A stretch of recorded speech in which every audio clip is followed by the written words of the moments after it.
जय मसीह की दोस्त, आप इस चैनल पर आए हैं तो कुछ ना कुछ आपके जीवन में बदलाव होने वाला है। यदि आप इस चैनल को ज्वाइन करते हैं, सब्सक्राइब करते हैं तो आपके जीवन से सारी समस्याएं मिटने वाली हैं, सारे दुख खत्म होने वाले हैं। आज के समय में सभी लोग दुख से परेशान हैं, अपने पापों से परेशान है। तो आपके पाप, आपके दुख, आपकी समस्याएं सब प्रभु यीशु मसीह के नाम में जलकर राख होने वाले हैं। यकीन मानिए कि परमेश्वर अभी और इसी वक्त आपको उपस्थिति महसूस कराएगा और आपके लिए अलग से कार्य करेगा। यदि आपने अपने जीवन में पाप किया है, आपने लोगों से चीट किया है, आपने लोगों को धोखा दिया है, आपने लोगों के साथ बुराइयां की हैं, आपने लोगों के साथ व्यभिचार किया है, तो आपके सारे पाप क्षमा होने वाले हैं।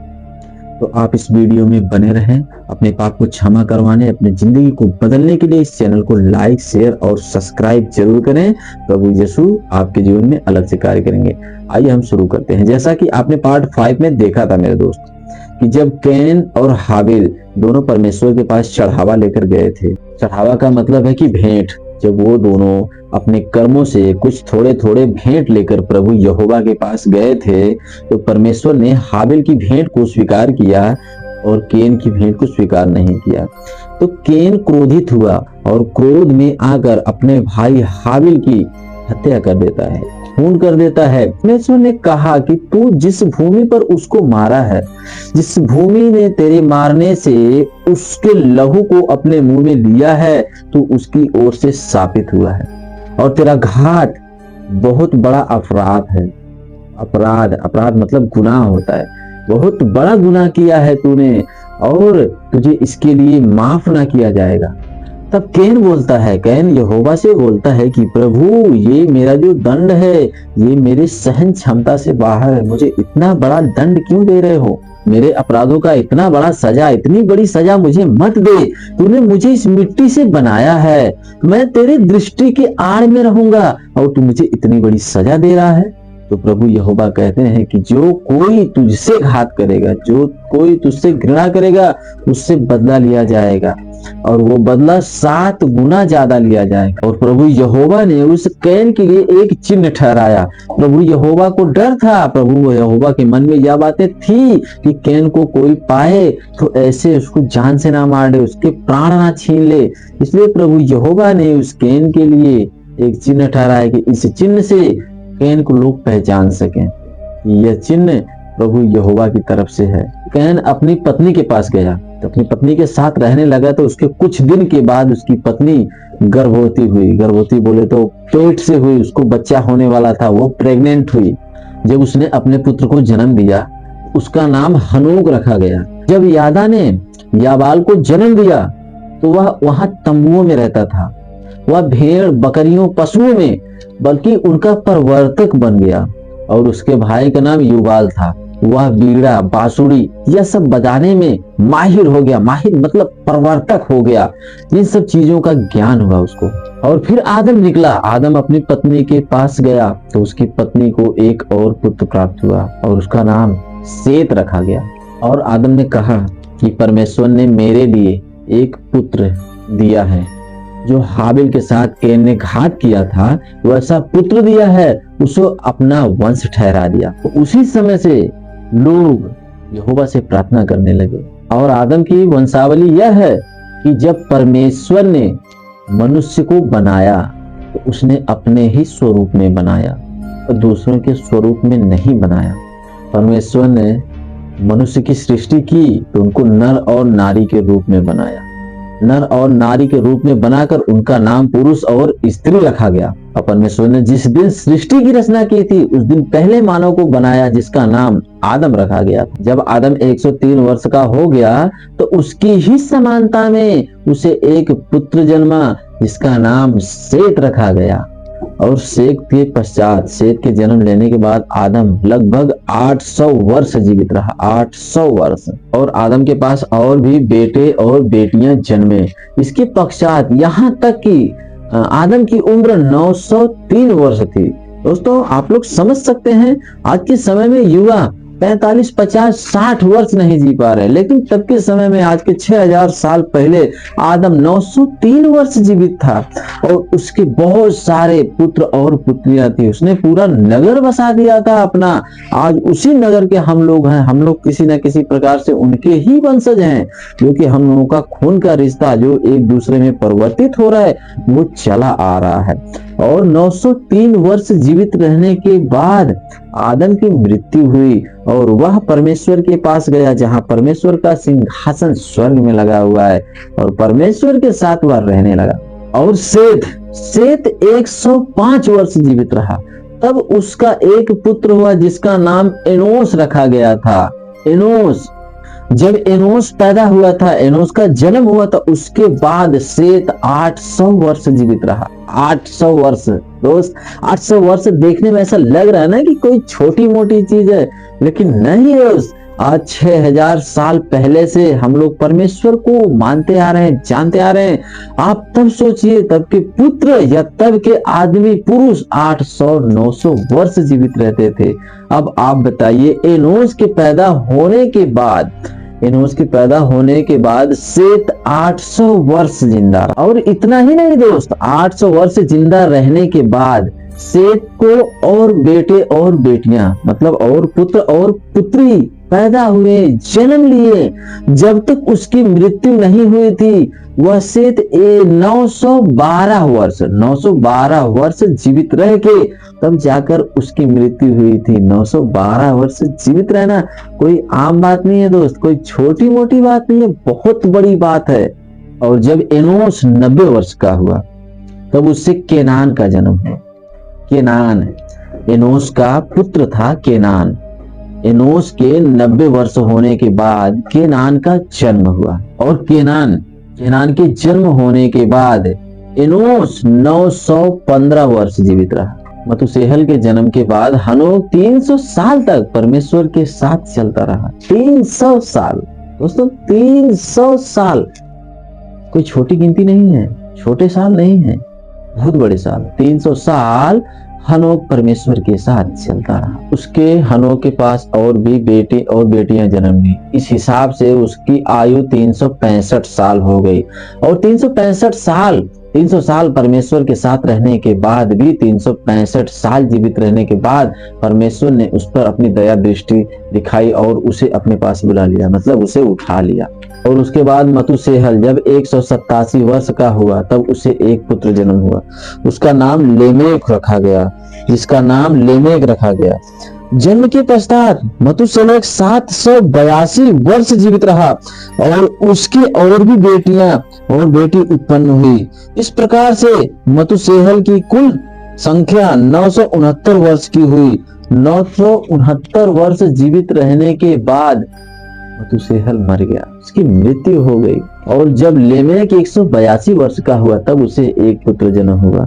उसके पुत्र का नाम नूह रखा गया। नूह, यहोवा ने जो पृथ्वी को साथ दिया था उसके विषय में लड़का हमारे काम में और उस कठिन परिश्रम में जो हम करते हैं हमें शांति देगा। नूह के जन्म के पश्चात लेमेक 595 वर्ष का हो गया। 595 वर्ष जब नूह का जन्म हुआ तो 595 वर्ष तक हो गया था, जीवित रहा था। और उसके और भी बेटे और बेटियां उत्पन्न हुए। इस प्रकार लेमेक के कुल आयु 777 वर्ष की हुई। पश्चात वह मर गया। 777 वर्ष जीवित रहने के बाद उसकी मृत्यु हो गई और वह मर गया।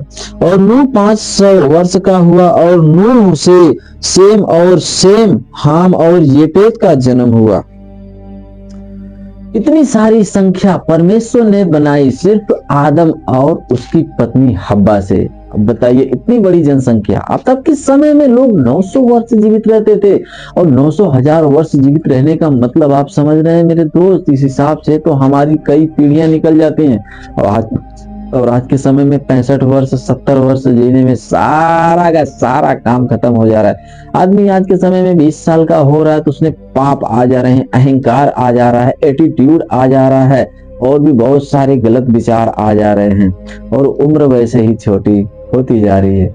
तो चलिए और आगे चलते हैं, देखते हैं कि परमेश्वर ने हमारी रीति से क्या क्या बनाया, किस चीज को बनाया और कैसे बनाया। फिर जब मनुष्य भूमि के ऊपर बढ़ने लगे और उनके बेटियां उत्पन्न हुई, तब जो परमेश्वर ने पुत्रों से मनुष्य की पुत्रियों को देखा कि वे कितने सुंदर, और उन्होंने जिसको चाहा उससे वह विवाह कर लिया।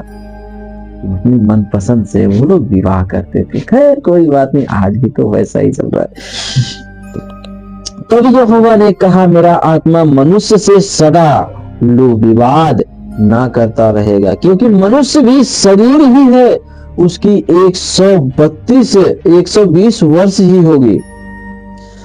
मनुष्य ही शरीर है, उसकी आयु 132 वर्ष होगी। उन दिनों में पृथ्वी पर दानव रहते थे, और इसके पश्चात जब परमेश्वर ने पुत्र मनुष्य की पुत्रियों के पास गए, तब उनके द्वारा जो पुत्र उत्पन्न हुए वे शूरवीर कहलाते थे, जिनकी कृति प्राचीन काल से प्रचलित है। यहोवा ने देखा कि मनुष्यों की बुराई पृथ्वी पर बढ़ गई है, और उनके मन के विचार में जो कुछ उत्पन्न होता है वह निरंतर बुरा ही होता है। और यहोवा पृथ्वी पर मनुष्य को बनाने से पछताया, और वह मन में अति खेदित हुआ, मतलब अपने मन को बहुत बुरा साबित किया, बहुत दुखी हुआ। परमेश्वर ने जब देखा कि मनुष्य लोग बुराई कर रहे हैं, बुराई में आगे बढ़ रहे हैं, बुराई के प्रति उनका संलग्न हो रहा है, तो परमेश्वर ने अपने मन को बहुत कोसा और खेदित किया कि मैंने मनुष्य को क्यों बनाया। आइए आगे चलते हैं, गहराई से सुनते हैं। तब यहोवा ने कहा, मैं मनुष्य को जिसकी मैंने सृष्टि की है पृथ्वी के ऊपर से मिटा दूंगा। क्या मनुष्य, क्या पशु, क्या रेंगने वाले जंतु, क्या आकाश के पक्षी, सबको मिटा दूंगा, क्योंकि मैं उनके बनाने से पछताता हूं। परंतु यहोवा ने आज्ञा की दृष्टि नूह पर बनी रहे। यहोवा ने कहा कि आज्ञा की दृष्टि नूह पर बनी रहे। मैंने सबको मिटा देना है। मैंने पशु, पक्षी, मनुष्य, किसी को भी इस पृथ्वी पर जीवित नहीं रखना है, क्योंकि परमेश्वर ने पशु को, पक्षी को, मनुष्य को बनाकर पछतावा हो रहा था परमेश्वर को कि ये लोग बुराई की तरफ बढ़ रहे हैं। आइए आगे चलते हैं। अब आगे आते हैं 9वें वचन में हम लोग। नूह की वंशावली यह है, नूह धर्मी पुरुष और अपने समय के लोगों में खरा था, और नूह परमेश्वर ही के साथ चलता गया। परमेश्वर के साथ नूह चलता रहा, और वह हर जगह खरा उतरा। और नूह से सेम और हाम और येपेत नामक 3 पुत्र उत्पन्न हुए। उस समय पृथ्वी परमेश्वर की दृष्टि में बिगड़ गई थी और उपद्रव से भर गई थी। और परमेश्वर ने पृथ्वी पर जो दृष्टि की तो देखा क्या कि वह बिगड़ी हुई है, क्योंकि सब प्राणियों से पृथ्वी पर अपना अपना चाल चलन बिगाड़ लिया है। पृथ्वी पर जैसे जितने भी प्राणी हैं, मनुष्य हैं, जो जिनके अंदर प्राण है उनको प्राणी कहा जाता है।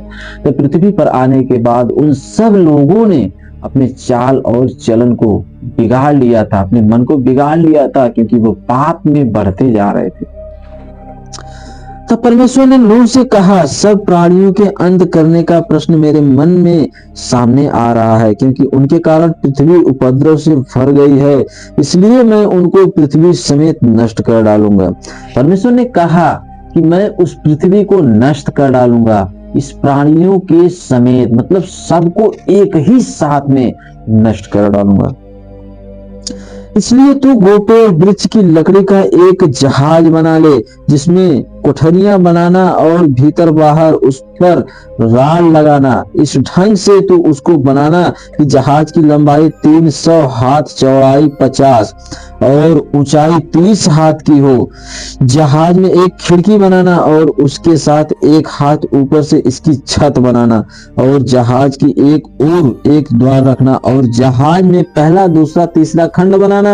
और सुन, मैं आप पृथ्वी पर जल प्रलय करके सब प्राणियों को जिसमें जीवन का प्राण है आकाश से नीचे से नष्ट कर दूंगा, और सब जो पृथ्वी पर मर जाएंगे, परंतु उनके संग मैं वाचा बांधता हूँ। इसलिए तू अपने पुत्रों, स्त्रियों और बहुओं समेत जहाज में प्रवेश करना, और सब जीवित प्राणियों में से तू एक एक जाति के दो दो अर्थात एक नर और एक मादा जहाज में लेकर जाकर अपने साथ जीवित रखना। एक एक जाति के पक्षी और एक एक जाति के पशु और एक एक जाति के भूमि पर रेंगने वाले सब में से दो दो तेरे पास आएंगे कि तू उनको जीवित रखे, और भांति भांति का भोज्य पदार्थ जो खाया जाता है उसको तू लेकर अपने पास इकट्ठा कर रखना, जो तेरे और उनके भोजन के लिए होगा। परमेश्वर ने इस आज्ञा के अनुसार नूह से कहा।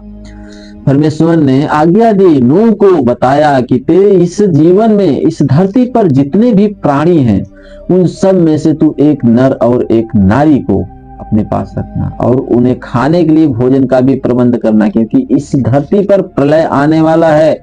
यहाँ सब लोग मर जाएंगे, कोई भी नहीं जीवित बचेगा, बस जीवित बचेगा तू और तेरे जहाज में बैठे हुए लोग, ये लोग जीवित बचेंगे। और इससे फिर इस पृथ्वी की संरचना मतलब धीरे धीरे इस पृथ्वी पर उत्पत्ति होगी। तब यहोवा ने नूह से कहा, तू अपने सारे घराने समेत जहाज में जा, क्योंकि मैंने इस समय के लोगों में केवल तुझी को अपनी दृष्टि और धर्मी पाया है। जब सब जाति के शुद्ध पशुओं में से तो तू 7-7 जोड़े अर्थात नर और मादा लेना, पर जो पशु शुद्ध नहीं है उनमें से 2-2 लेना अर्थात नर और मादा। और आकाश के पक्षियों में से भी 7-7 जोड़े अर्थात नर और मादा लेना, कि उनका वंश बचकर सारी पृथ्वी के ऊपर बना रहे। क्योंकि अब 7 दिन और बीतने पर पृथ्वी पर 40 दिन और 40 रात तक जल बरसाता रहूंगा, और जितने प्राणी मैंने बनाए हैं उन सब को भूमि के ऊपर से मिटा दूंगा। यहोवा की इस आज्ञा के अनुसार नूह ने किया। नूह की आयु 600 वर्ष की थी जब जल प्रलय पृथ्वी पर आया। नूह अपने पुत्रों और पत्नी और बहुओं समेत जल प्रलय से बचने के लिए जहाज में गया। शुद्ध और अशुद्ध दोनों प्रकार के पक्षियों और पक्षियों और भूमि पर रेंगने वाले जंतुओं में से भी 2-2 अर्थात नर और मादा जहाज के पास गए। जब नूह की आयु के 600 वर्ष के दूसरे महीने का 17वां दिन आया, उसी दिन बड़े गहरे समुद्र के सब सोते फूट निकले और आकाश के झरोखे खुल गए, और वर्षा 40 दिन और 40 रात निरंतर पृथ्वी पर होती रही। परमेश्वर की आज्ञा के अनुसार जब नूह ने जहाज बना लिया, उसमें परमेश्वर की आज्ञा के अनुसार सारे पशु पक्षियों को और अपने बहुओं बच्चों समेत अपनी पत्नी समेत सबको लेकर जब उस जहाज में प्रस्थान किया, तब उसके बाद बारिश होना शुरू हो गई, और बारिश 40 दिन और 40 रात होती गई, और उसमें बड़े बड़े पहाड़ भी डूब गए। आइए देखते हैं आगे। ठीक उसी दिन नूह ने अपने पुत्र सेम, हाम और येपेत और अपनी पत्नी और तीनों बहुओं समेत और उनके संग एक एक जाति के सब बनेले पशु और एक एक जाति के सब घरेलू पशु और एक एक जाति के सब पृथ्वी पर रेंगने वाले जंतु और एक एक जाति के सब उड़ने वाले पक्षी जहाज में गए। जितने प्राणियों में जीवन का प्राण था उनकी सब जातियों में से 2-2 नूह के पास जहाज में आए, और वे जो गए वे परमेश्वर की आज्ञा के अनुसार सब जाति के प्राणियों में से नर और मादा गए। तब यहोवा ने जहाज का द्वार बंद कर दिया। जब यहोवा ने जहाज का द्वार बंद किया, उसके बाद बारिश शुरू हुई। तो बारिश क्यों शुरू हुई? बारिश इसलिए शुरू हुई कि इस धरती से पाप मिटाया जाए, पापियों को मिटाया जाए। इस धरती पर पाप बहुत बढ़ गया था, सब लोग बिगड़ गए थे, अपने मन को बिगाड़ लिए थे और पापों की दलदल में घुसे चले जा रहे थे। तो इसलिए परमेश्वर ने कहा कि इस धरती पर जल का प्रलय आना बहुत जरूरी है। मैं सबको नष्ट कर दूंगा, जितने लोगों को बनाया उस सबको नष्ट कर दूंगा। आइए आगे चलते हैं। पृथ्वी पर 40 दिन तक जल प्रलय होता रहा और पानी बहुत बढ़ता ही गया, जिससे जहाज ऊपर को उठने लगा और वह पृथ्वी पर ऊंचा उठ गया। जल बढ़ते बढ़ते पृथ्वी पर बहुत ही बढ़ गया और जहाज जल के ऊपर तैरता रहा। जल पृथ्वी पर अत्यंत बढ़ा, यहाँ तक कि सारी धरती पर जितने बड़े बड़े पहाड़ थे सब डूब गए। जल 15 हाथ और ऊपर बढ़ गया और पहाड़ भी डूब गए, और क्या पक्षी क्या घरेलू पशु क्या बनैले पशु और पृथ्वी पर सब चलने वाले प्राणी और जितने जंतु पृथ्वी में बहुतायत से भर गए थे, वे सब और मनुष्य सब लोग मर गए। जो जो स्थल पर थे उनमें जितने के नथनों में जीवन था, श्वास था, सब मर मिटे। और क्या मनुष्य, क्या पशु, क्या रेंगने वाले जंतु, क्या आकाश के पक्षी, जो भी भूमि पर थे, सब पृथ्वी से मिट गए। केवल नूह और जितने उसके संग जहाज में थे वही बच पाए। और जल पृथ्वी पर 150 दिन तक प्रबल रहा। मेरे दोस्त, जब बारिश होती रही 40 दिन और 40 रात तक कंटिन्यू बारिश होती रही, परमेश्वर ने सबको डुबा दिया, बड़े बड़े पहाड़ को डुबा दिया। जो भी सांस लेने वाले प्राणी थे सब के सब मारे गए। 150 दिन 150 दिन इस धरती पर जल पड़ा रहा, सूखा नहीं। इसलिए सब के सब मर गए। जो भी पापी थे सब तड़प तड़प कर मर गए। परंतु परमेश्वर ने नूह और जितने बनैले पशु और घरेलू पशु उसके संग जहाज में थे, उन सबों सुधि ली। और परमेश्वर ने प्रभु पर पवन बहाई और जल घटने लगा और गहरे समुद्र के सोते और आकाश की झरोखे बंद हो गए। और उससे जो वर्षा होती थी वह भी रुक गई। और 150 दिन के पश्चात, मतलब 150 दिन के बाद जल पृथ्वी से लगातार घटने लगा। 7वें महीने के 17वें दिन को जहाज अरारत नामक पहाड़ पर टिक गया। और जल 10वें महीने तक घटता चला गया। और 10वें महीने के पहले दिन को पहाड़ों की चोटियां दिखाई देने लगी। मेरे दोस्त, 10 महीने तक जल कम नहीं हुआ। 10 महीने तक घटते घटते पहाड़ की चोटियां दिखाई लगी। आप जानते हैं सबसे बड़ा पहाड़ कौन सा है? हिमालय पर्वत। तो हिमालय पर्वत की चोटी 7 महीने के बाद दिखाई दी। इतनी बारिश हुई थी और समुद्र के झरोखों से इतना पानी निकला था कि पूरा धरती पानी पानी हो गया था। अर्थात यह धरती पानी में डूब गई थी। चारों साइड पानी ही पानी था। धरती का कोई नाम और निशान नहीं था। उसको सूखने में 7 महीने से ज्यादा का वक्त लग गया। फिर ऐसा हुआ कि 40 दिन के पश्चात नूह ने अपने बनाए हुए जहाज की खिड़की को खोलकर एक कौवा उड़ा दिया। जब तक जल पृथ्वी से सूख न गया तब तक कौवा इधर उधर फिरता रहा। फिर उसने अपने पास एक कबूतरी को भी उड़ा दिया कि देखे कि जल भूमि पर से घटा कि नहीं घटा। उस कबूतरी को अपने पैर टोकने के लिए कोई आधार ना मिला तो वह उसके पास जहाज में लौट आए, क्योंकि सारी पृथ्वी के ऊपर जल ही जल छाया था। तब उसने हाथ बढ़ाकर उसे अपने जहाज पर ले लिया। तब और 7 दिन तक ठहरकर उसने उसी कबूतरी को जहाज में से फिर उड़ा दिया। और कबूतरी सांझ के समय उसके पास आ गई तो क्या देखा कि उसकी चोंच में जैतून का एक नया पत्ता है। जब 7 दिन के बाद कबूतरी उड़कर फिर नूह के पास आई जहाज में, तो उसके चोंच में जैतून का एक पत्ता फंसा हुआ था।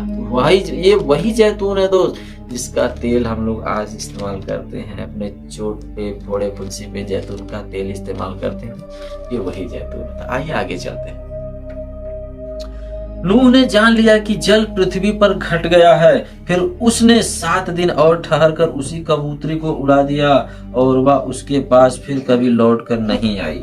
जब 7 दिन रुककर नूह ने उस कबूतरी को फिर से उड़ाया तो वह कबूतरी वापस नहीं आई। इससे अंदाजा लग गया नूह को कि पृथ्वी पे जल सूख गया है, मतलब जल खत्म हो गया है।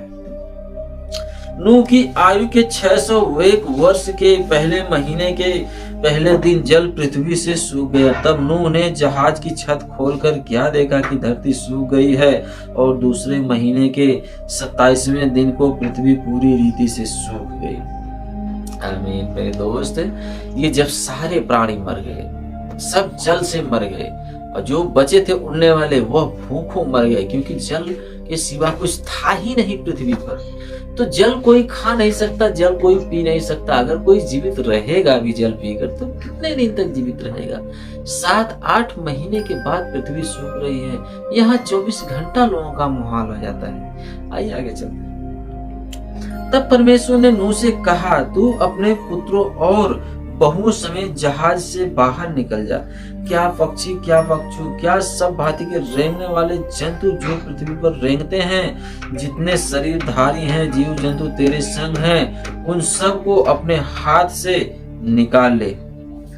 पृथ्वी पर उनके बहुत बच्चे उत्पन्न हो और वे फूले फले और पृथ्वी पर फैल जाएं। तब नूह और उसके पुत्र और पत्नी और बहुएं निकल आईं और सब चौपाए रेंगने वाले जंतु और पक्षी और जितने जीव जंतु पृथ्वी पर चलते फिरते हैं सब जाति के जहाज में से निकालकर बाहर आ गए। दोस्तों, जब जहाज में सारी चीजों को बनाकर रखा गया था तो वो लोग उस पानी की वजह से जमीन पर नहीं आ पाए, लेकिन जैसे ही धरती का जल सूख गया, पानी खत्म हुआ, जहाज नीचे आई तो सारे जीव जंतुओं को, पशुओं और पक्षियों को आजाद कर दिया गया। जहाज से बाहर निकाल दिया गया ताकि वह धरती पर जाएं, फूले फले और फिर से अपनी संख्या को बढ़ाएं, उत्पन्न हो। तब नूह ने यहोवा के लिए एक वेदी बनाई और सब शुद्ध पशुओं और सब शुद्ध पक्षियों में से कुछ कुछ लेकर वेदी पर होम बलि चढ़ाया। इस पर यहोवा ने सुखदायक सुगंध पाकर सोचा, मनुष्य के कारण मैं फिर कभी भूमि को साफ न दूंगा। यद्यपि मनुष्य के मन में बचपन से जो कुछ उत्पन्न होता है वह बहुत बुरा होता है, तो अभी जैसा मैंने सब जीवों को अब मारा है वैसा उनको फिर कभी ना मारूंगा। अब से जब तक पृथ्वी बनी रहेगी तब तक बोने और काटने के समय ठंड और तपन, धूप काल और शीतकाल, दिन और 7 निरंतर होते चले जाएंगे। फिर परमेश्वर ने नूह और उसके पुत्रों को आशीष दी। उसने कहा, फूलो फलो और बढ़ो और पृथ्वी पर भर जाओ। तुम्हारा डर और भय पृथ्वी के सब पशुओं और आकाश के सब पक्षियों और भूमि पर के सब रेंगने वाले जंतुओं और समुद्र की सब मछलियों पर बना रहेगा। यह सब तुम्हारे वश में कर दिए जाते हैं। सब चलने वाले जंतु तुम्हारा आहार होंगे। जैसा तुम को हरे हरे छोटे पेड़ दिए थे वैसा ही अब सब कुछ देता हूँ, पर मांस को प्राण समेत अर्थात लहू समेत तुम ना खाना। और निश्चय ही मैं तुम्हारे लहू अर्थात प्राण का बदला लूंगा। सब पशुओं और मनुष्यों दोनों में से उसे लूंगा। मनुष्य के प्राण का बदला मैं एक एक के भाई बंधु से लूंगा। जो कोई मनुष्य का लहू बहाएगा उसका लहू मनुष्य से ही बहाया जाएगा, क्योंकि परमेश्वर ने मनुष्य को अपने ही स्वरूप के अनुसार बनाया है। और तुम फूलो फलो और बढ़ो और पृथ्वी पर बहुतायत से संतान उत्पन्न करके उसमें भर जाओ। दोस्तों, परमेश्वर ने आशीष दिया कि पृथ्वी पर फूलो फलो बढ़ो और संतान को उत्पत्ति करो, फिर से इस पृथ्वी पर भर जाओ। और परमेश्वर ने कहा कि अब मैं, जैसे मैंने इन लोगों को पानी भर कर मार दिया था, सारे जीव जंतु पक्षी और पशु को, अब मैं ऐसा नहीं करूंगा। अब ये लोग सदियों तक जीवित रहेंगे, लेकिन हाँ, जो लोग जैसा करेंगे वैसा ही भरेंगे, क्योंकि उनको दंड मिलना है। जैसे तुम हमारा लहू बहाओगे तो हम भी तुम्हारा लहू बहाएंगे। परमेश्वर ने यही बातें बताई। फिर परमेश्वर ने नूह और उसके पुत्रों से कहा, सुनो, मैं तुम्हारे साथ और तुम्हारे पश्चात जो तुम्हारा वंश होगा उसके साथ भी वाचा बांधता हूँ, और जब जीवित प्राणियों से भी तुम्हारे जीवन संग है, क्या पक्षी, क्या घरेलू पशु, क्या पृथ्वी के सब बरेले पशु, पृथ्वी के जितने जीव जंतु जहाज से निकले हैं। और मैं तुम्हारे साथ अपनी यह वाचा बांधता हूँ कि सब प्राणी फिर जल प्रलय से नष्ट ना होंगे और पृथ्वी का नाश करने के लिए फिर जल प्रलय ना होगा। फिर परमेश्वर ने कहा, जो वाचा मैं तुम्हारे साथ और जितने जीवित प्राणी तुम्हारे संग है उन सब के साथ भी युग युग की पीढ़ियों के लिए बांधता हूँ। उनका यह चिन्ह है, मैंने बादल में अपना धनुष रखा है, वह मेरे और पृथ्वी के बीच में वाचा का चिन्ह होगा। और तब मैं पृथ्वी पर बादल फैलाऊं, तब बादल में धनुष दिखाई देगा। आमीन। दोस्तों, परमेश्वर ने कहा है कि अब जल प्रलय नहीं होगा, जल प्रलय नहीं होगा, और मैं सब पृथ्वी के जीव जंतुओं से वाचा बांधता हूँ कि अब ये कभी भी परेशान ना होंगे। और इनके सम्मुख जहाँ परमेश्वर ने जब बादल फैलाया तो परमेश्वर ने कहा कि इनके सम्मुख में उसमें धनुष को रखा हूँ, धनुष को दिखाऊंगा। जब भी कभी कभी आप लोग भी उस धनुष को देखते होंगे जिसमें आपकी नजर पड़ती होगी, और वो इंद्रधनुष से हम बोलते हैं, बहुत ही खूबसूरत लगता है। तो दोस्तों आज के लिए बस इतना ही, मिलते हैं अगली वीडियो में। वीडियो आपको अच्छी लगे तो लाइक शेयर और सब्सक्राइब जरूर करना। यदि आप इस चैनल को ज्वाइन करते हैं, सब्सक्राइब करते हैं, तो आपके जीवन बदलने वाला है, आप सत्य के मार्ग पर आने वाले हैं, आपके पाप क्षमा होने वाले हैं और आप सभी बीमारियों से बचने वाले हैं। तो परमेश्वर का बहुत बहुत धन्यवाद हो। आप लोग परमेश्वर में बने रहिए, परमेश्वर आप में बना रहेगा। जिस किसी भाई बहन को आवश्यकता है प्रार्थना करवाने की, कोई दुख में है, तकलीफ में है, पीड़ा में है, तो मैं उनके लिए प्रार्थना करूंगा। आप लोग कमेंट में जरूर बताना। मिलते हैं अगली वीडियो में, तब तक के लिए प्रेम पूर्वक परमेश्वर के पवित्र नाम में जय मसीह की।